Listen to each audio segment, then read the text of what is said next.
Well, now I got a gal and there ain't no doubt. She like kisses so sweet they make my teeth fall out. Yo, cane sugar, yeah, she's your cane sugar. Hello and welcome to the October 2016 episode of Junk Food on the Road. And today we are going to talk about Greece. Yay, Greece. Yay, Greece. So Greece is, we talked 2 months ago, we were talking about Japan, and we had said that Allison lived there for quite a few years. And I'd been there for about 3 months. So Greece is also another place like this where we actually both lived there for 4 years. So we have a bit of experience there. There's a lot of stuff, but it's going to be difficult to talk about junk food there. It is. Because there's a lot of healthy food there, or healthy-ish food. At least meals. Yeah. There's not a lot of sort of... I mean, there are bakeries and pastry shops and baklava. Yeah. But there's not a huge variety. Yeah, it's a salad culture. A lot of salad, a lot of fresh fish. But salad doesn't mean what you think it means. Salad means like dips and sauces and stuff like that, things like that. So there's definitely that there. But I mean, let's start with fast food. Okay. Well, you can get burgers. Mm-hmm. You can get excellent burgers. You get excellent souvlaki. You can get excellent souvlaki. You can get terrible burgers and terrible souvlaki. The worst burgers seem to be the most popular burgers there. The Greek people, they love goodies. It's horrible. It is hands down the worst burgers I've ever had. If you're a representative of goodies listening to this, or a Greek person who loves this place, tell me what to order. I've tried ordering everything, I think, and every single time it's been an awful thing. The salads are okay. I didn't have a salad. I had a salad once. I had their burgers and I had like a souvlaki like thing, and both times was miserable. Yeah, the salads are passable, but if you want a good burger, try Simply Burger. Simply Burger. And if you want good souvlaki, you go to like little stands. My favorite being a Monastiraki Square in Athens. What was that place called again? I forget what it's called. It's right on the corner before you go down the little pedestrian street, the one that's sort of across the square from the main metro station. Yeah. And that's excellent. And then there's all those little other shops that are sort of like, you can get spanakopita and tiropita. Which are, pita means pie, which isn't really a pie, but it's actually phyllo dough. And it's generally stuffed with spinach, cheese, and then sometimes they do cheese and honey. Yeah. That's like a dessert. That's a popular dessert. That's like and sometimes it's like just salad greens with some cheese. Yeah. Like you can get cheese pie, spinach pie, and then there's like a sort of a vegetable cottage pie thing. Yeah. Which are all good.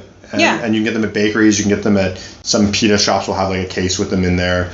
The other thing that you can get at if you're getting gonna get it like a gyros or something like that, like a gyro, is you can also get like meat platters, which I've never seen a small meat platter in my entire life. Oh, those are so good. Literally, we went to this one place, and they would hand you like those school trays, like a big one, just piled with meat. At the market. No plate, just a piece of paper and a pile of meat. Yeah. So if you're into meat, Greece is... And what was the name of that coffee shop that was right on the corner of like Ermou at Monastiraki Square? Yeah. The green something.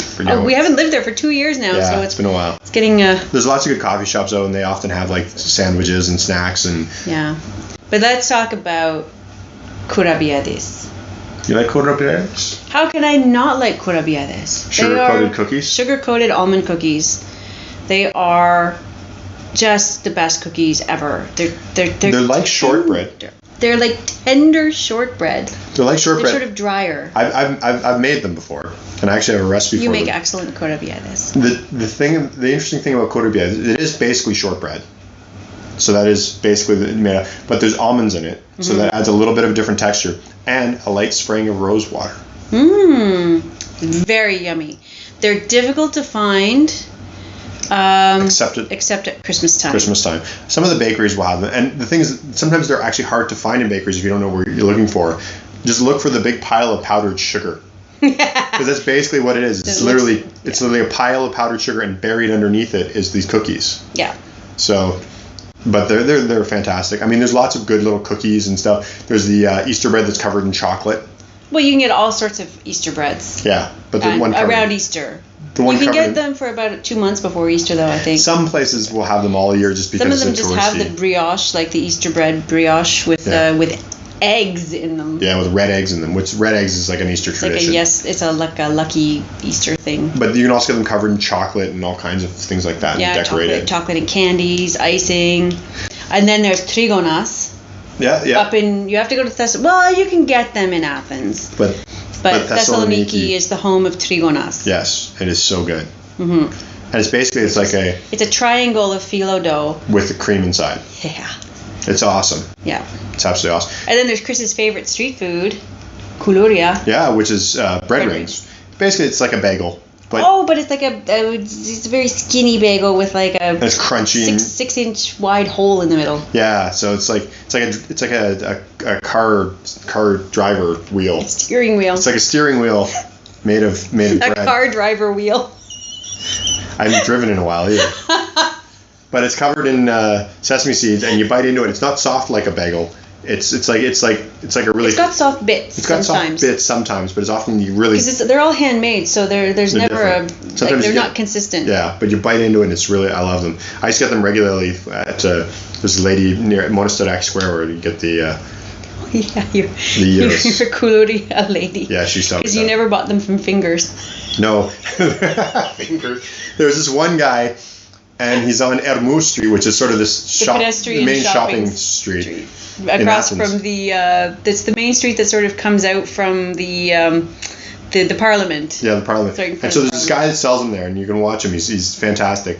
He's great at scaring away pigeons, but the best thing is he gingerly uses tongs to pick up the things, but can never get them in the bread, so he just grabs them with his fingers and shoves it in. So it's not hygienic at all.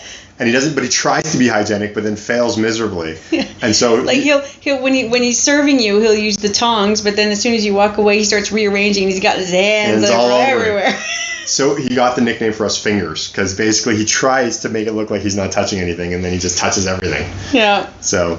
And after batting the pigeons away physically. Yeah, it's disgusting. It's pretty. Your immune system will be improved. But yeah, I mean, when you think of Greek sweets, though, honey is really the basis. Yeah. For a lot of Greek sweets. Well. Like syrups, honeys, and citrus. The baklava isn't just this one thing. You can get all sorts of kinds of baklava. Sometimes they're called some other stuff, but if you go to a baklava shop, you can just pick up one of a whole bunch of different types that have varying degrees of nuts or chocolate sauce or honey or chocolate coated, whatever. Yeah. But generally I find syrup is a big thing. Often if you get a cake, it will have syrup. If you just get a vanilla birthday cake, it'll be wet. It'll be wet. And that's their walnut cake is very good, but it's drenched in syrup. And then there's the irony is I actually find that baklava in Greece is less syrupy than baklava in North America. Maybe a little bit. But cakes tend to be more, obviously there's no syrup. Cakes are very syrupy. So. Yeah. Oh, and there was something that was just in my head that I wanted to talk about. Well, there's one thing that we can't. Halva. Halvas, that's exactly what I was going to go. Yeah. There's two main kinds of halva. The first thing you should know is probably if you're listening to this out of North America, you know one kind of halvas, and that's that dry. It's that sort of Israeli dry sesame stuff. Yeah. In Greece, there's so many different flavors of halvas and varieties. A lot of it's made with semolina flour. Yep. And it's much more moist. There's no sesame that comes anywhere near it. Yeah. And it's really good, but the best halva is. I wouldn't say it's the best. It's the most unique. It's most unique. Oh man, but when it's warm and good. Fresh, my goodness. Farsala halva. Farsala halva, which is not made of semolina, not made of sesame. It's actually, from what I understand, made of cornstarch. Cornstarch and sugar. Cornstarch and sugar, which is, to me, the two of the greatest ingredients in the world. But basically, it's like a gelatinous halva. If you've ever had pecan pie, it's almost like the filling of a pecan pie. Yeah, but a little denser. So a little denser, so it holds together, and there's no crust, and there's no pecans getting in the way of your awesome. But no, there's nuts on the top. Sometimes, not always. I almost always remember there being nuts on the top. I have never had farsala halva with nuts. I thought it had nuts on the top. I have never. Sometimes it's a little crispy on the top, but maybe. I've never had it with nuts.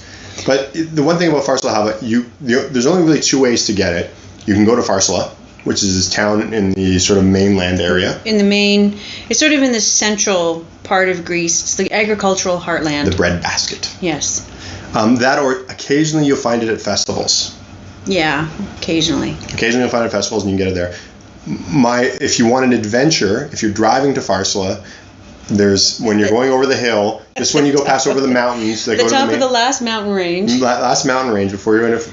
You'll on your left there will be this sketchiest sort of like it's like market area, market town sort thing. of a semicircle of like shanties. Shanties, yes. It's shanties that sell stuff, and they sell farsala halva there and bootlegged booze, which is everywhere. but so yeah, and you can get it there, and it's great. It tastes great, and it's an adventure. You know, you probably won't die, but you might think you are going to. But it's yummy. It's good. No, I'm not talking about the halva, just the stopping there. Just the stopping. Yeah, the people aren't really that scary. No, they're friendly enough, but generally know English and everything. But you just point to it and say, I want some. And when you get the farsala halva, it's like in a giant disc. Yeah. Of thing. And like a giant pie. Yeah, and they just kind of cut off a chunk and put it in a piece of paper or whatever. You ask for it by how many grams you want. Yeah, or kilos. Be careful with kilos. Yes. But yeah, so halva's definitely, there's so many different varieties, and everybody sort of has a slightly different recipe. Syrups are involved with it a lot too, so you get different sweetnesses and citruses and oranges and everything like that. So that's always good. Can we talk about the Greek anti-junk food, which is the best snack that I ever had in Greece? What's that? It's during fig season. Mm-hmm. Strained yogurt with fresh figs in it. It's wonderful. Greek yogurt is something that is amazing. Greek strained yogurt is... And if you're worried about that Greek strained yogurt being too healthy with the figs, you can always add some honey. Honey and walnuts. It's a common dessert, actually. You'd find many restaurants will offer you honey and walnuts on yogurt. With strained yogurt, and that is fantastic. You don't think you're going to get some crappy thing of yogurt. You are going to love it. It will be tasty. If you need to know the word for strained yogurt in Greece, strained is sragisto. Sometimes you ask for yaourti and you get the runny stuff, but you want the sragisto. Yes. I was trying to think there was something else. Oh, the other thing I was going to talk about, speaking of dairy products, ice cream in Greece is fantastic. Their dairy products in general are really good, and I had some really good experiences. There's Dodoni, which is a local brand. Pretty good. Although they will tell you that there is absolutely no difference between ice cream and gelato. They're lying. Yeah. But the Dodoni is ice cream. It's not gelato. Yeah. And they have some great flavors, and they'll do these like crazy sundaes and everything like that. So I did a millefeuille sundae at the Dodoni place, and it was really kind of fascinating. Where was I? That was when we were with... you were sneaking around behind me, weren't you? No, I was... Eating ice cream. You were with me. You went swimming. Oh. So there's that. There's chocolate in Greece, which can be very creamy and very tasty. Eon. Eon is very good. It's a chocolate bar brand in Greece, and the Eon with almonds, in my opinion. Almonds. The whole almonds. Well, you can get the one with crushed almonds. It's fine. It's very good. The Eon milk chocolate with whole almonds is probably one of the best mass-produced chocolate bars I have ever had. I can't go that far, but I can say it's very good. I say one of the best. Yeah, it's definitely in the top, and it's worth trying. Obviously, in the summer, it gets a little harder to find, and sometimes they're refrigerated, so you lose a little bit of quality. But it's generally good to get. There are lots of good chocolate brands and stuff like that in Greece. And Eon is the best. Eon is definitely one of the higher ups there. It's ION. In case you're looking for it. Because you say Eon and people often think AEON, right? I guess so. So, again, Greek food is very sort of would be considered healthy a lot of the times. If you didn't always overeat it. Yeah, well, overeating is easy. And there's taverna fare, which is you've got your saganaki, which is the fried cheese.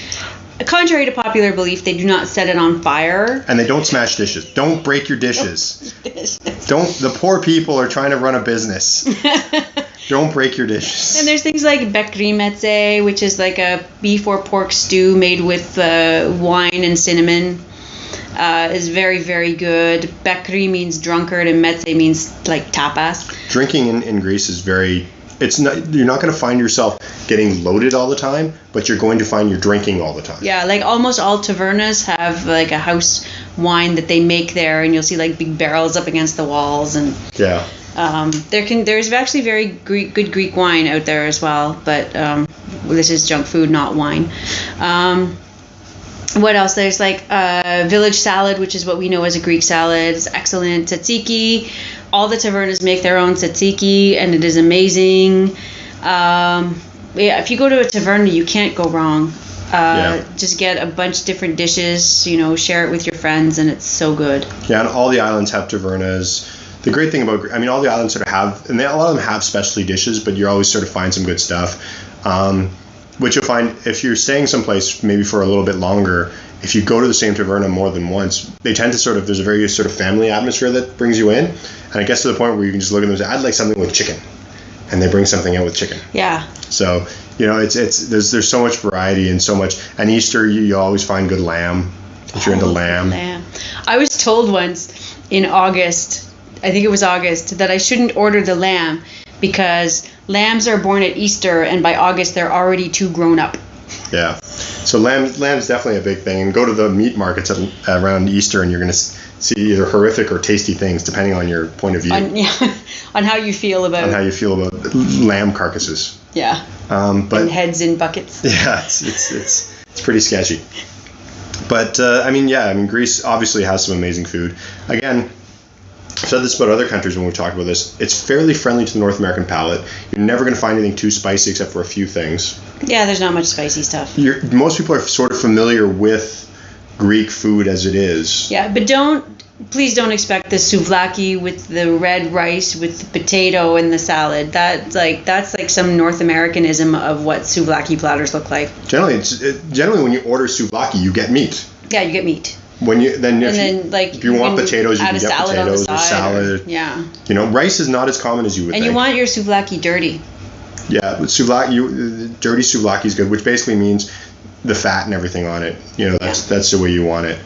That's more flavorful. A good tip for finding a taverna tends to be, it's sort of a rule, get as far away from the tourist attractions as you can. Yeah, and you have to sort of look through some of the side streets. Yeah. The tourist places, we know a couple of good tourist places that are in the tourist area that serve definitely good food. You're going to find good food no matter what.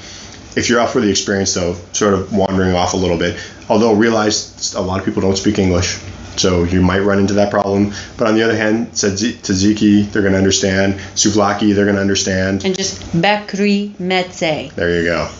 And saraisto, from what we learned earlier. Yes. Saraisto yogurt. So you'll probably get by, and a lot of places do have English menus. Again, Greek food is. And if you're really desperate to find a really really good one, email Chris, and we'll send you the name of a great one. Yes, actually, or message me on Twitter or anything. We'll give you the info at the end of this. Send me a message. I will send you a list of places that I love to go.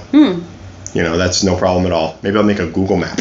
Yeah, that's a great idea. So, okay. So, is there anything else about Greek food that you can think of that? I can't think of anything right now. Trigonas in Thessaloniki. Fruit, in general. Fruit is amazing. Try and get to a street market. Yeah.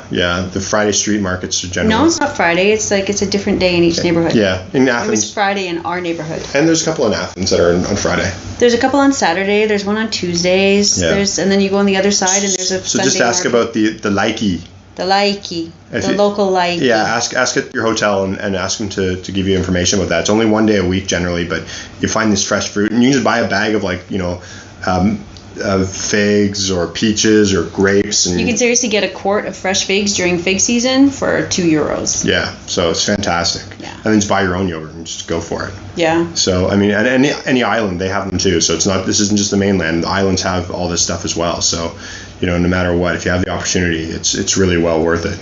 So, I think that's been a good talk about Greece. I think that's enough about Greece. Yeah. I think if anybody wants to visit Greece, they've got some food to get eating. Some food. Don't go to Peter Pan. Some food for thought. Some food for thought. Oh, that's so bad. So, wow. Thanks again for listening to Junk Food on the Road. As always, if you want to follow us, you can follow us at Candy Critic on Twitter. And as we said earlier, if you want to know some places to eat in Greece, let me know, and I will surely share them with you. You can also go to candycritic.org, and you can follow any of our other social media, and there you can message me as well, and I will, again, get you any information you might want about Greece. Athens in particular, especially, but we know a bit about some of the other places, so you can tell us your rough itinerary, and we can help you out with some food spots that we might know. Also, we have some friends there, so we can find out local stuff. The other thing, you can follow candycritic.org/junkfood, JUNKFUD, and you can find past episodes of this, other podcasts, as well as our other video show, Chris, Why Would You Eat That? Which we're always taping new episodes and finding new crazy things for me to eat. So thanks for listening, and we'll see you next time. Well, Bye. I got a gal and there ain't no doubt. Kiss is so sweet to make my teeth fall out. Yo, pretty sugar. Yeah, she's your pretty sugar. Your pretty sugar. Sweet as she can be. She put lipstick on his candy apple red. Strawberry blonde on a pretty